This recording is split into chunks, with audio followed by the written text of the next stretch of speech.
John Biden tak berkutik, bankir ancam keluar dari bursa Wall Street, ekonomi AS hancur berantakan. Presiden AS John Biden tak berkutik saat mendapat ancaman dari sejumlah bankir asal Amerika dan Eropa. Para bankir Amerika dan Eropa mengecam akan keluar dari bursa saham Wall Street. Ancaman para bankir ini dinyatakan setelah Biden menyetujui aturan ini. Departemen Keuangan AS yang melarang bank besar di Wall Street tidak dapat memfasilitasi perdagangan surat utang Rusia. Larangan ini dilakukan John Biden sebagai bentuk sanksi atas invasi yang dilakukan Putin pada Ukraina. Larangan ini tentunya akan sangat merugikan para bankir besar yang berkontrol di bursa Wall Street Amerika Serikat. Dan akibat larangan ini juga akan membuat para bankir Amerika dan Eropa mengalami kerugian besar. Sebagian besar bank AS dan Eropa terancam mengalami penggagakan kerugian lantaran para investor mulai meninggalkan aset orang tak dimaksudkan transaksi. Kekhawatiran inilah yang membuat para perbankan memutuskan untuk tidak lagi patuh terhadap pemerintah yang diterbitkan departemen. Setelah ancaman tersebut, John Biden pun akhirnya melunak. Ia sudah mengizinkan perdagangan obligasi Rusia di bursa Wall Street, namun ia tetap melarang para bankir untuk membuka akses perdagangan bagi investor baru. Beberapa bank sentral di bursa Wall Street kini mulai memfasilitasi perdagangan surat utang atau obligasi Rusia pada Senin 15 Agustus 2022 kemarin. Bila para bankir tersebut kedua dari bursa Wall Street tentunya akan mengimbas sangat besar para ekonomi Amerika Serikat.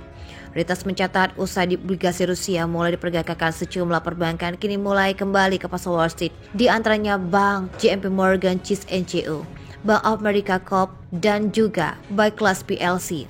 Belum diketahui siapa saja yang telah membeli obligasi Rusia usai Biden memberikan izin tersebut. Namun seorang juru bicara Bank Jeffrey Financial Group Inc. mengaku bahwa pihaknya saat ini tengah menyusul perbankan lainnya untuk memfasilitasi kebutuhan klien dalam memvalidasi perdagangan obligasi atau surat utang dari Rusia.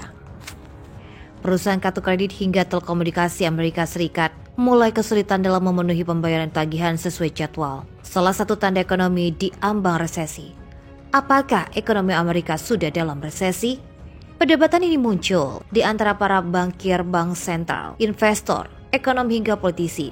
Namun satu hal yang mulai terlihat jelas adalah beberapa konsultan, konsumen terutama yang kurang makmur mulai kesulitan membayar tagihan mereka tepat waktu.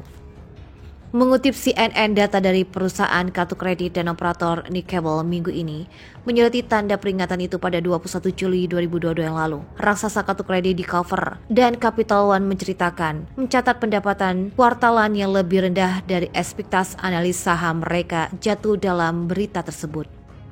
Tingkat tunggakan naik sedikit dan kedua bank juga meningkatkan cadangan mereka untuk kerugian kredit di masa depan. Sebuah langkah peringatan yang menunjukkan kekhawatiran tentang arah ekonomi selama beberapa bulan ke depan. Banyak faktor makro yang berperan, inflasi melonjak tinggi, sedangkan kenaikan suku bunga The Federal Reserve yang bertujuan mengendalikan harga masih membutuhkan waktu untuk mendapatkan efek yang diinginkan. Tingkat suku bunga yang lebih tinggi pada akhirnya dapat memperlambat perekonomian. Tantangan besar bagi konsumen adalah inflasi harga dan suku bunga yang lebih tinggi. Firebank juga menegaskan suku bunga lebih tinggi juga kemungkinan akan meningkatkan biaya yang harus dikeluarkan konsumen untuk membayar bunga atas tagihan bulanan mereka. Perusahaan telekomunikasi AT&T mengatakan dalam laporan pendapatannya bahwa banyak pelanggaran pasca bayar yang membuat tagihan bulanan mereka lebih lambat. CEO AT&T John Skey melihat peningkatan kredit macet menjadi lebih tinggi dari tingkat pra-pandemi. Namun Skey masih berharap pelanggaran akan membayar tagihan mereka. Meskipun sedikit kurang tepat waktu, Kepala Keuangan perusahaan Pascal meyakinkan para analis bahwa AT&T tidak khawatir dengan hal itu. Saingan Verizon yang melaporkan pendapatan Jumat bahkan menurunkan prospeknya untuk tahun ini seperti AT&T juga melihat beberapa pelanggaran mulai kesulitan membayar tagihan. Inflasi jelas berdampak pada perilaku konsumen, anggaran konsumen menjadi lebih ketat. Dengan pemikiran tersebut, Verizon baru-baru ini meluncurkan paket langganan bulanan yang lebih murah bernama Welcome Unlimited yang menurut Facebook ini akan memenuhi kebutuhan konsumen yang sadar anggaran. Sementara itu konsumen yang lebih kaya belum tentu mengencangkan ikat pinggang mereka. IXP melaporkan pendapatan yang melampaui perkiraan pada Jumat, saham SP pun naik 4%.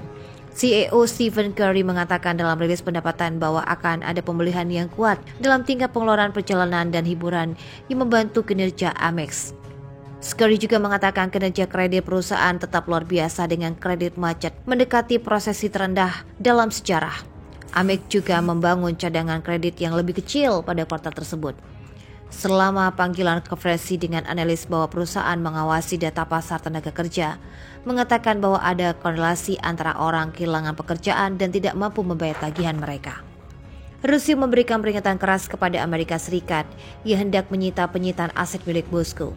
Setiap penyitaan aset Rusia oleh AS justru akan menghancurkan hubungan bilateral Moskow dengan Washington. Pernyataan ini disampaikan oleh Kepala Departemen Amerika Utara Kementerian Luar Negeri Rusia.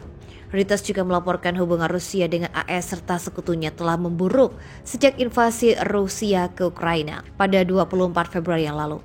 Pihak Barat termasuk Amerika Serikat di dalamnya sudah menjatuhkan sederet sanksi ekonomi, keuangan, dan diplomatik kepada Rusia yang invasi Ukraina.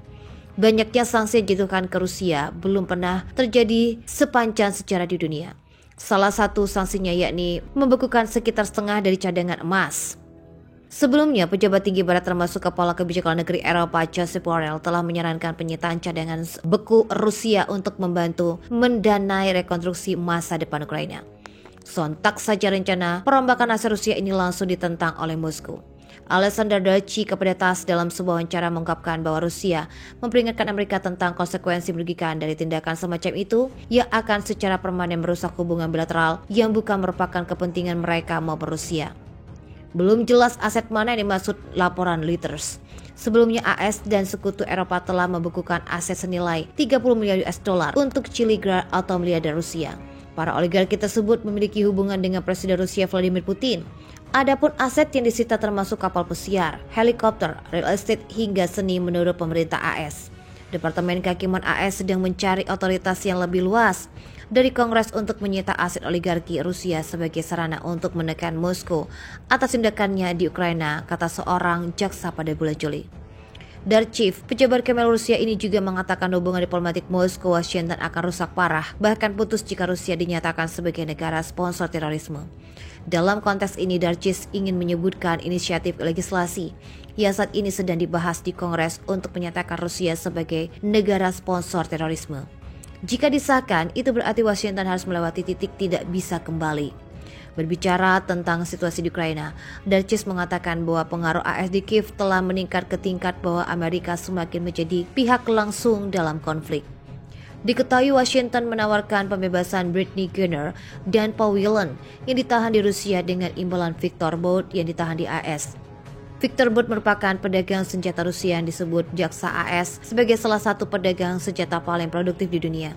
Sedangkan Brittney Griner adalah atlet basket nasional wanita yang dijatuhi hukuman penjara karena menyelundupkan dan memiliki narkotika.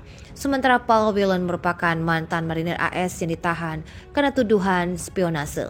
Darchiv membenarkan bahwa rencana pertukaran tahanan tersebut sedang dibahas.